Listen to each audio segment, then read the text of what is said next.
اول اختر مبارکي ټولو هیوادوالو او ګرانو ساتونکو امنیتي ځواکونو ته تقدیموم.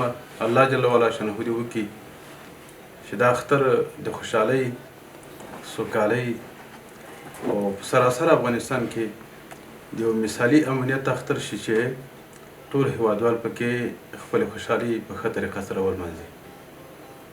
هیوادوالو فصل څلورو لسیزو نه الله مونږ ته داسې اختر را په برخه کوي چې یو اسلامي نظام خپلواک نظام په ټوله خطه د افغانستان باندې حاکم ده.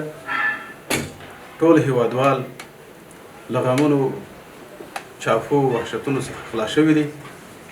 له هر څه لومړی مونږ تاسې باندې ضرور دا ده چې الله ته سر په سجده باندې کښته کړو، د الله هغسې شکرانګي ادا کړو چې الله په خپلو انعاماتو کې نور هم اضافه والی راولي او ورسره له خپلو امنیتي ځواکونو سره هغومره اوږه په اوږه همکاري وکړو چې د خپل هیواد د ساتلو ژغورلو او د مخته تللو لپاره هغومره ګام پورته کړو چې څومره مناسب ده.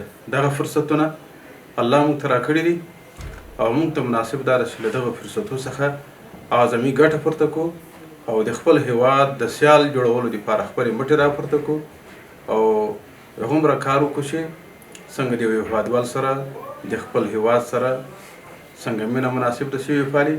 واخر دعوانا ان الحمدلله.